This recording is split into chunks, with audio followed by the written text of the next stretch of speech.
What is up, y'all? We're here for our weekly manifestation oracle reading. Hope everybody's doing well. I have had a really fun snow day. I've gotten a bunch of little things done over the last couple of days. It's been beautiful winter snow here. Everything's covered really beautifully. Nothing's really gotten melty or ruined yet. So I had 2 days in a row to really go out into the forest and enjoy it. So feeling happy. Ooh, treasure chest. An unforeseen windfall of new abundance comes to you now. You know, if I'm not mistaken, I believe that we had this card last week. And I feel like looking back over the week, there were things that just dropped in my lap that made me feel really abundant. There were, extra nice cash tips at work. I got the mirror that I'd wanted to get for a really long time. Somewhere had it for a really good deal, and things like that. I hung out with my mom one day and she gave me a bunch of gold leaf frames that I've been meaning to go thrifting for. So it was just a windfall of all kinds of things coming in. And so, when we're super appreciative of these mini manifestations, it just builds the momentum for the larger ones to come through as well. I am still doing the manifestation challenge through To Be Magnetic. They have a website. It's a membership thing, but they do have a free podcast you can listen to. You can get a lot of information about the kind of work they do through the podcast, and they talk a lot about their process.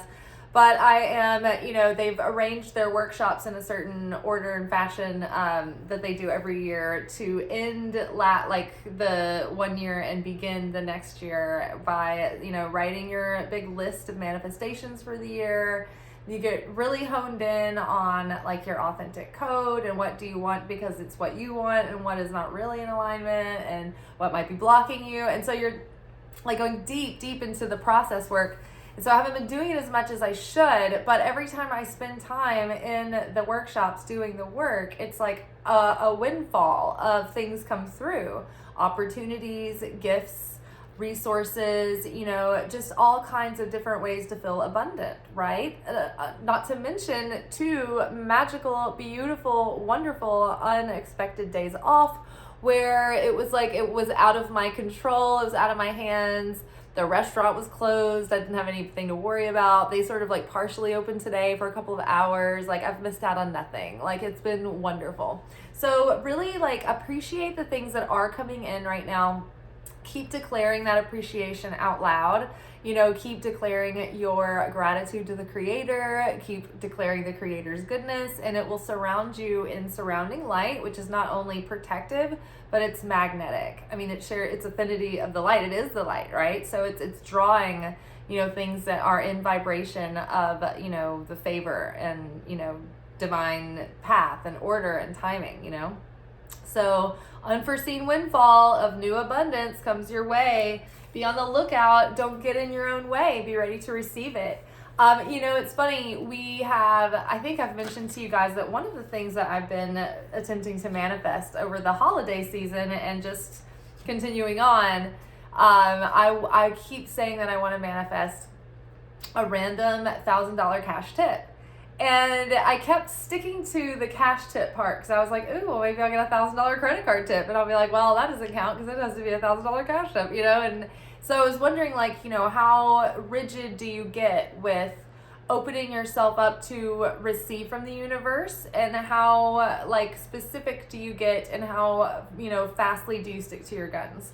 Because there's benefits of that being a cash tip, as far as just... we will go into it. But so what's happened recently is that in 1 week's time, and then remember we had treasure chest last week, but in 1 week's time, 2 different people at the restaurant got $1,000 tip. Once the girl was right next to me, her table, it was we had side-by-side tables. And it was roughly the same size party, so it could have easily gone to me. And I was like, oh my gosh, what did I do that prevented me from being in absolute affinity with the light, that would have come into my table. Like the portal is a neutral portal. You know, that's what you have to start looking at everything. It's like these neutral portals, they're vessels, right? So what did I do to block my vessel? So that tip went right over next to me so I'd see it, so that I would get provoked, so that I could feel covetous and jealous and hostile and resentful. Like, these are the 3 things that I've been trying to work on. Like, we've all been choosing our 3 things that have been blocking, right? To self-sacrifice in order to reveal these miracles. And so I've been doing really good, but like every day there's like some little thing where I will evil tongue or I will evil eye. I don't mean to. And I catch myself doing it and I'm like, oh, this is worth it. Like, I am in the moment where I am reacting and I'm popping off. I am in this moment popping off. And so, yeah, so part of me was like, okay, what if I hadn't said that one little thing that I could have gone without saying? Or what if I, continued down a road of feeding into a thought process about being worked up about something, and I wouldn't have had to go down that thought. I could have been like, you know what, change the channel in my mind, think about something else. So I thought about that and I carried it away. I'm like, okay, all right, I'm really learned my lesson. I really grounded this in. Fast forward to the end of the week. It's, I think one of the weekend nights, so we've been a little bit busier than we had been. And this girl at the end of the night was like kind of complaining that she had to stay late and like she had a big party. And as it turns out, she got tipped randomly $1,000 that night. And we were all just like, oh my God. It's amazing. Like, I was so happy for her, but again, I was like, oh my gosh, like, again, what did I do tonight? Like, what little thing did I let in that my ego foiled that, where I fell out of affinity with the light of the Creator, and I wasn't in vibration in that moment, And you might ask, like, oh, were these people perfected vessels? No, not necessarily, but they're not spiritual students either. They're not in the same game as I'm in.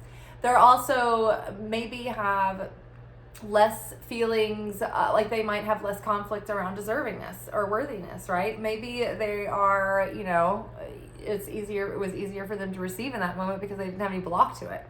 So interesting. And then I thought, okay, well, if the universe likes to take the path of least resistance, then did I block myself by saying that it had to be a cash tip? I'm like, is this the nitty gritty we're getting into? Like, would the universe be like, well, sorry, you didn't want it on a credit card, so it's going to go to the person next to you? I don't know. There's schools of thought in both directions. There's schools of thought that the universe is too intelligent and it goes on, based on what you feel worthy and deserving of, right? So, food for thought, make sure that your vessel is primed to receive when your manifestation shows up, so it won't get intercepted. All right, so we had this next. Simplify your life. Eliminate clutter from your home and work life to balance the flow of activities.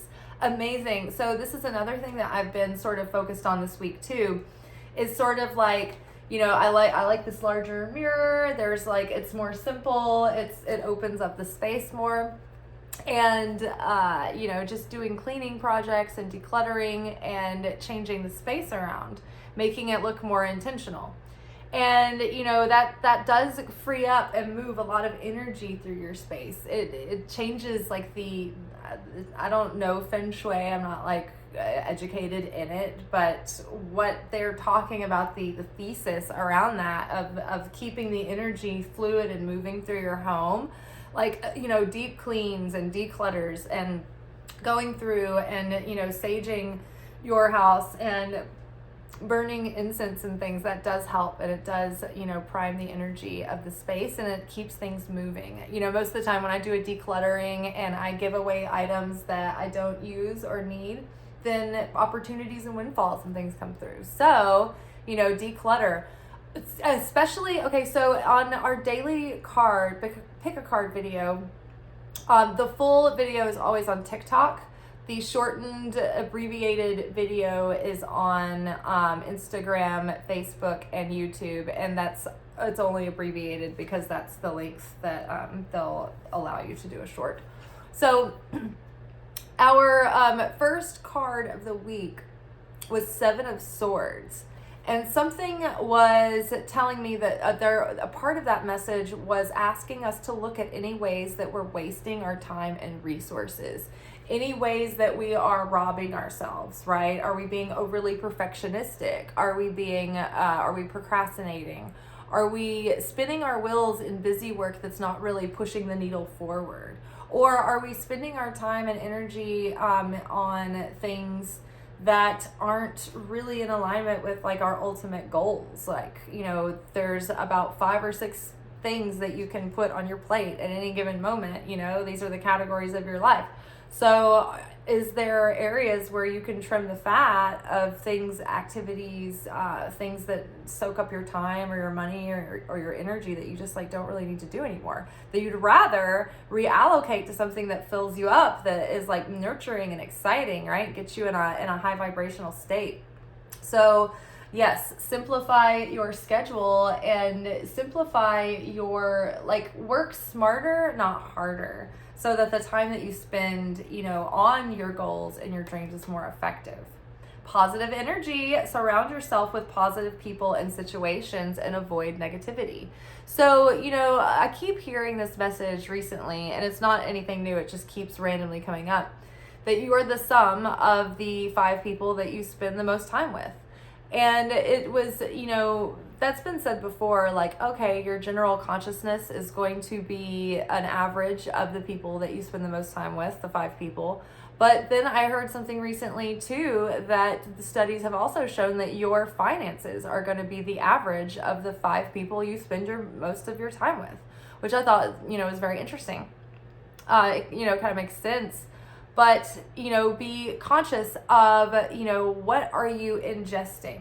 What are you spending? Where are you spending your time and with who? You don't want to be exclusive. You don't want to push people away and shut people out. But you can be intentional about, spending your time and, surrounding yourself with people who are like-minded and kindred spirits, who are, they understand what you're doing and they support what you're doing because they also have things that they're doing, or they just understand it and get it. You want to be with people who can stand shoulder to shoulder and be equally yoked with you, right? So that they can offer support. If everyone around you does not get anything that you're doing, and they're not trying to make good habits in anywhere of their life, it's like all the things that they want to do are probably going to be in contrast to the constructive things that you're trying to do. They might be destructive things. So, be intentional and wise about, the kind of energy that you are spending most of your time in, because this is the energy that's going to be in and around your aura, and the energy that you're going to be creating from or not creating from. If you're surrounded by people who are, where we're talking now, just neutrally don't get it. But what if people are actively telling you that you can't do something, or that what you're doing, stop doing what you're doing, it's stupid, it's worthless, or bad, even, it's not this channel, not everybody agrees with, people like me that get on here and give messages like this. And I can see why a lot of people who are, reading tarot, or they're posing as spiritual counselors or coaches, they are only as evolved as they are. And so, anybody can get on here and do anything they want. And so you have to be really discerning about who you are listening to. So there are a lot of tarot readers whose messages are pretty sensational, and they're pretty obsessed over whatever other people are doing. And they're kind of nosy and kind of manipulative and controlling, and I feel like they spy on people, or try to strategize around someone to help you get what you want. And that's not what we really do on this channel. What we're doing is we're trying to tune into the guidance of our soul, and we're trying to fulfill our soul's purpose and potential in this life. And so, sometimes that does give us some direction as to the minor ins and outs of what's going on in our life, but it's not super predictive, because we are creating our destiny in the moment that we're in at any given moment. Even in the Bible, it talks about the, I can't remember what book, but during my daily Zohar videos that I was watching the other day, they were talking about the Bible addressing astrology, because the Bible, like, Judaism uses astrology and the moon calendar, but it was talking about how, in regards to your natal chart, that does give you your predispositions, but it doesn't define you. You get to choose your destiny. These are the cards you're dealt. These are the circumstances and the conditions that you're prone to, but that doesn't have to be the end all be all for you. You can actually choose to do the spiritual work to rise above your astrological natal chart, right? If it says that you're never going to have kids, or that you are going to have failed relationships or whatever, it's like you can do soul work and correct that, the tikkun correction that we talk about, and you will rise above your natal chart, and you will conquer and go do better than what it predicted for you. You don't have to let that be your foretold fortune. It's just this, if you put everything on autopilot and you don't try, this is more than likely where you're going to end up, kind of thing.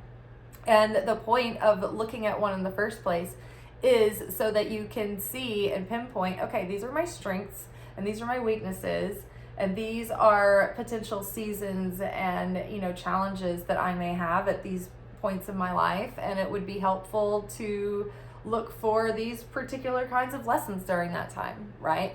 So that I can rise above and transcend and use that as a tool to help guide me, not define me, right? Positive energy. I don't know how we went down that tangent. Ooh, and then our other card that is just looking right up at us, Divine Magic. Extra magical energy surrounds your situation right now. Expect miracles. So we're in the waxing phase of the moon cycle right now.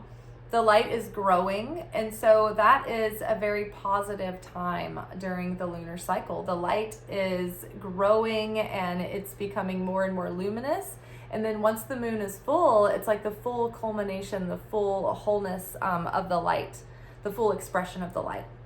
And then after that, as the moon waxes, we're in the waxing cycle now, but as it wanes and the light disseminates, we're losing the positivity, and so we're losing the energy, and so that's why it's a good time to start releasing and letting go and purging and releasing and letting things lie dormant. Your manifestation and the intention and the taking action towards building is in that first 2 weeks, from the new moon to the full moon. After the full moon, it's about releasing, right? So Divine Magic, we're building up to this full moon in Leo, I believe it is. So very magical, very bold, very fiery. A great way to begin the year, with all of this, we've had the cardinal energy of Capricorn getting things started. I believe that Leo is fixed. So that will solidify our passion and determination to really launch us into the year. So I'm really excited about that. Expect miracles, expect abundance right now. The more that you simplify your life, the more you let go, the more you release, the more you purge, the more you cleanse, the more you make sacrifices. The more you sacrifice the lower self, in order to transform and heal the ego, the more magical, occurrences will happen. The more you increase your magic and your light. All right, you all, I have a good feeling for the week for our manifestation. So don't forget to make sure that you're open to receiving. Don't shut yourself off with disbelief. Don't shut yourself off with despair. Don't give up. And don't shut yourself off with guilt or shame or feelings of undeservingness. All right, y'all. Ciao.